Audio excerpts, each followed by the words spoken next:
Good afternoon, ladies and gentlemen. Welcome to the Box Roll Sports Show. We have a lot to get through today, so let's get started. Don't forget, today is a very special promo day. I will be giving $10 out to one lucky person today, okay? All you have to do is like, subscribe, and comment, okay? That's it. Throughout today's video, I will be saying a code word. Comment that code word, you'll be entering the chance to win.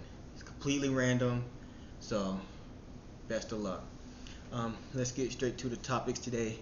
First, I want to talk about the two new head coaches that we have.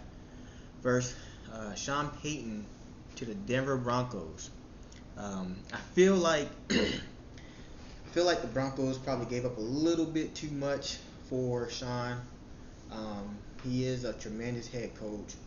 He is one of those game changer type coaches. Okay, he's somebody who's going to keep Russ in check. He's gonna get whatever Russ has left. Sean is going to get that out of him, I believe. So I like the pickup. I like the hire. I don't like what they gave up for him, but we'll see how that turns out. And the fact that they might get Vic Fangio back is pretty incredible. With the young defense they already have a stout young defense. So I think if anything, defense will be a lot better, especially if they get Vic Fangio back. So I like the addition. I think people will want to come play for Sean Payton. So the Denver Broncos, I don't really know their cap situation, but the Denver Broncos look like a team that players want to come play for. That's a coach that you want to play for. The next and the best hire for probably the whole coaching carousel this year is DeMeco Ryans going back to Houston to coach the Houston Texans. I love this because it felt really genuine. It didn't feel like let's just give a black coach a head coaching job because we have to. It felt like they really wanted him. A lot of the teams looking for head coaches wanted him. It was reported that the Denver Broncos, excuse me, it was reported that the Denver Broncos really wanted him and wasn't able to get him. That's why they went with Sean. But I feel like this was a real genuine hire. I love the fit. Defensive guy. The Texans were a bad team record-wise, but they were in a lot of games with a lot of good teams. Cowboys, Chiefs, took both of those teams to the wire. So this Houston team, I'm not going to say they're going to win the division or, but they're going to win, I would say, more than 5 or 6 games. So especially if they get the right pieces. And I think this Houston team can do some really dangerous things. I think this Houston team could be what the Jets were this year. You get the right head coach. You got a decent defense. You got offensive pieces around. Maybe you need to draft a couple more skill position players, a couple more offensive linemen. You got the pieces in formation. You just have to execute. You just have to get them to execute. So if the Texans can execute and get these pieces all together, I think the Texans can be the New York Jets of this year. So I like the two coaching pickups. I believe there's two more. So we'll see how that goes. Now for the biggest news today. Tom Brady retires again. Man, he is the GOAT of football. The greatest of all time. 7 Super Bowl rings, went to 10. What Tom Brady did for not only the sport, but not only for the quarterback position, but for the sport, is unmatched. Nobody's impacted this game of football like Tom Brady. This man has been criticized, scrutinized, and all the other words that you could think of, and he's also been praised. He's one of the most polarizing NFL figures. But you cannot combat the fact that Tom Brady is the greatest of all time when it comes to the game of football. He's just, when you think of Tom Brady, you think of the Patriots. You think of the NFL. You know, not many people know what the NFL is or teams, but they know who Tom Brady is. And so I think Tom Brady retiring. What does that do for the Buccaneers though? Do they go with Cal Trask? You have to draft a quarterback, right? You have to draft a quarterback. Um, do they trade up? Do they trade up to get one of those quarterbacks? What do the Buccaneers do? So I'm definitely going to be monitoring that situation with the Bucks to see what they do. But man, wonderful career for Tom Brady. Tom Brady will go down as the goat. Cold waters pickles, by the way. He will go down as the goat. So, man, what a career for Tom Brady. Um, it's gonna be weird not seeing him play in the NFL next year. So, man, what it's going to be really weird, I think. So, Tom Brady, I know you're not going to see this ever, but man, you're the GOAT. I love watching you play, man. And it's been a pleasure to see you in this game. Um, let's talk about LeBron James for a second. Now, the future GOAT will be LeBron James in the basketball. Um, LeBron James, man, has been my favorite athlete since he got drafted to Cleveland. Being from Akron, Ohio, that's all you heard was LeBron, LeBron, LeBron. And to see where he came from, those early years in Cleveland to the Miami days, back to Cleveland, now with the Lakers, passing to number 4 on the all-time assist leaderboard, man, that's phenomenal. LeBron James, man, being 4th on the all-time leader in assists is so underrated because LeBron, you don't see big guys like that, man, passing the ball like that. I mean, Magic passed the ball like that, and he was a bigger guard, but somebody that big and that freakish, that athletic, and passing the ball and becoming 4th all time in assists, and soon in about a week or so becoming the all time points leader. I don't see how you can say LeBron is not the GOAT in basketball.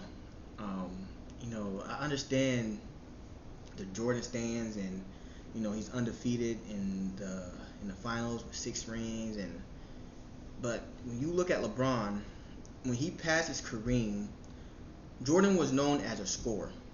He was known as this dominant force. He can get any bucket at anywhere, anytime.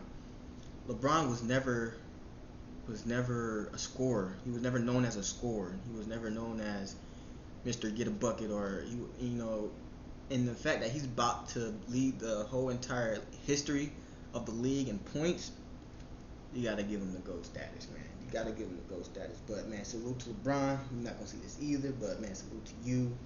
I can't wait to see you pass Kareem. I will be there watching, front and center, for every bucket that you get to pass him, man. So salute to LeBron, man. 4th all in assists. And let's get to our last topic of the day. We're going over the top. I believe 9 quarterbacks here. We're going over the top 9 quarterbacks in free agency. A couple of these quarterbacks are not really free agents, but they're pretty sure they're getting moved. And let's start with those 2 first. Let's start with Derek Carr. I think a good fit for Derek Carr would be the New Orleans Saints. I got him going to the Saints. I think if the Saints I believe if the Saints had a quarterback this year, like a Derek Carr, I believe they would have been in the playoffs, and they would have been a dangerous team. Derek Carr is head and shoulders better than Andy Dalton and Jameis Winston and Taysom Hill, who's not even a quarterback. So you put Derek Carr in with the Alvin Kamara and then Michael Thomas if he comes back, and Chris Olave and a gadget guy like Taysom Hill, and their defense gets a little bit better. They're already good, just more consistent, and Dennis Allen becomes an actual coach. I believe that that team can make some noise in that division, especially in that division. So I got Derek Carr going to the Saints, and I have the I have Aaron Rodgers going to the New York Jets. I like this. I, day by day, I like this pairing because you have Aaron Rodgers will have everything he's been asking for. He will have a top tier offense. He will have a decent offensive line. The defense is stout. Aaron Rodgers wants those pieces. He will have Garrett Wilson, man, Brees Hall when he comes back healthy. I believe Corey Davis is still there. I'm missing somebody, and it's at the tip of my tongue, and I can't, for the life of me, remember his name. But he has those guys there, and I think the Jets are a quarterback away for being a top 5, 6 team in the AFC, and I mean that. If you get an Aaron Rodgers and Rala Saleh continue to coach like he's been coaching, and I think they just picked up Nathaniel Hackett as offensive coordinator. So Aaron Rodgers, man, to the Jets, sound better and better each day. But let's get to some actual free agents. Let's start off with Lamar Jackson. Now, before I get into Lamar, I want to say I don't want him to get franchise tag. I hate the franchise tag. I think if I'm the CBA or the NFLPA or whatever, I would push to get the franchise tag revoked. That is the most stupidest thing. It holds the players down to obviously a situation they don't want to be in, and it's like you're taking these players prisoner. So get rid of the franchise tag. Get rid of that. Let the players have free range of going wherever the hell they want to go. Lamar Jackson, this is another destination I love every day. I just see it. I close my eyes and I visualize it. Lamar Jackson in a Falcons uniform just sounds amazing.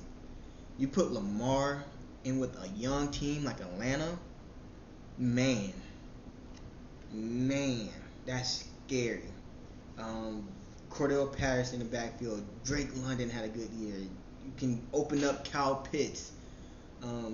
Get a couple more pieces to fit with that team. Defense is not too bad. Definitely need to spruce it up a little bit, but it's not too bad, man. Put Lamar in Atlanta, man. Not only would it make Atlanta a better, more well-rounded team, just imagine the money that comes into Atlanta. Atlanta, if you're watching this, the Falcons, if you're watching this, just imagine the money that you will receive, that you would just have falling in your lap if you had Lamar Jackson. Oh man, Poe with his pickles, man.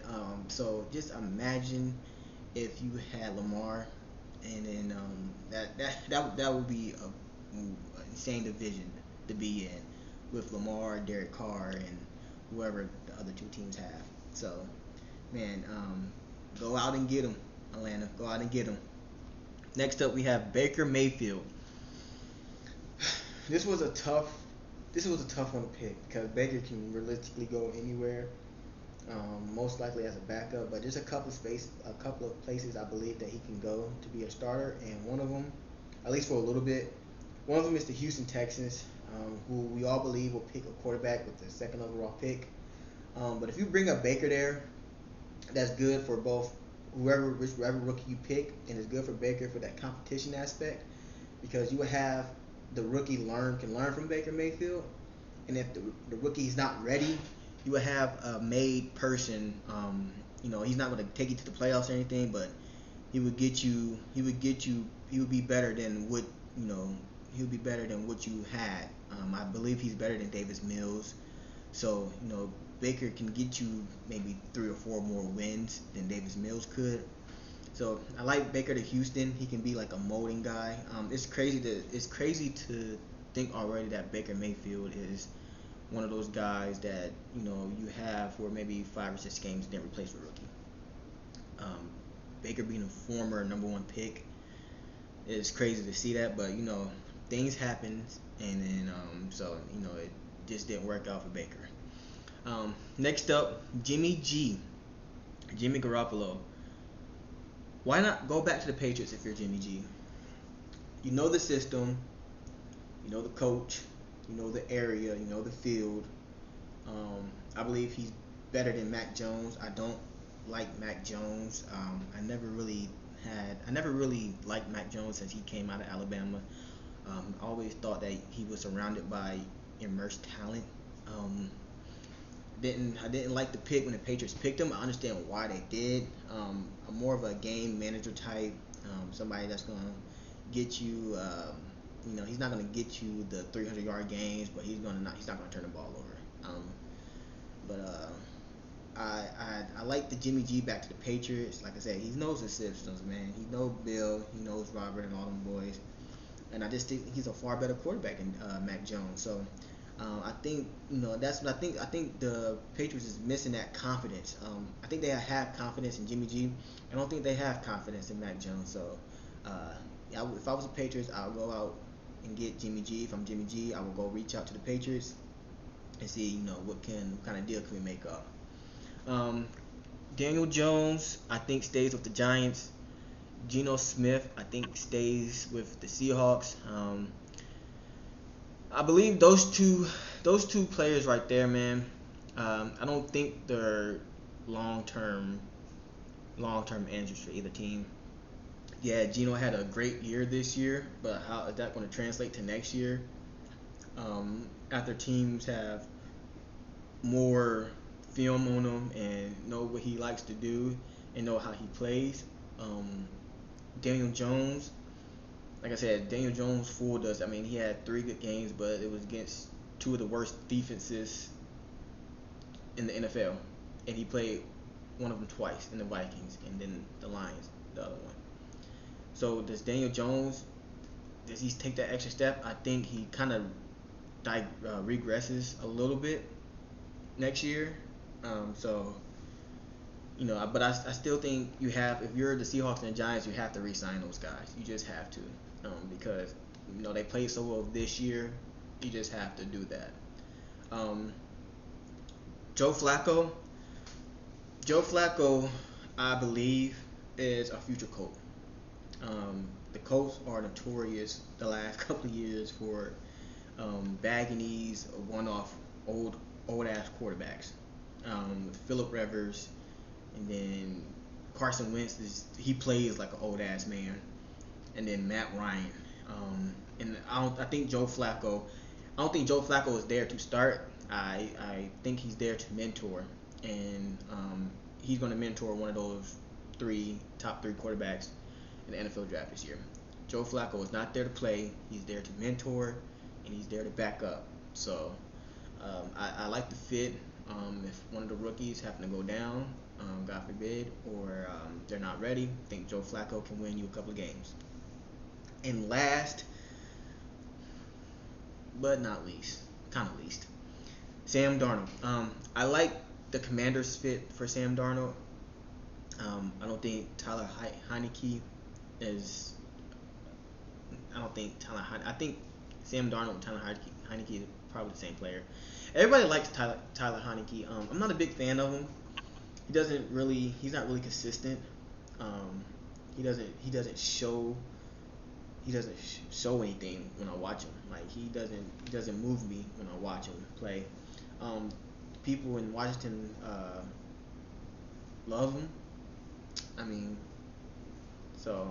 but I think Sam Darnold is a little bit more mobile, a little bit more cerebral than Tyler Heineke. I think Sam Darnold can win you probably 3 more games, especially how he played when he came back in off an injury playing for Carolina. So I think the Commanders would be a great fit for for Sam Darnold. I want to thank everybody for tuning in tonight. Remember, if you want to win $10, you have to be a subscriber. You have to like this video, and you have to comment the code word that I said twice in this video. If you want to win that $10, I will be picking the winner tomorrow at 6:30. So you got about a day to get your comments in there, to like and subscribe, and I will announce the winner in tomorrow's video. So man, appreciate everybody tuning in. Hope you all have a good night.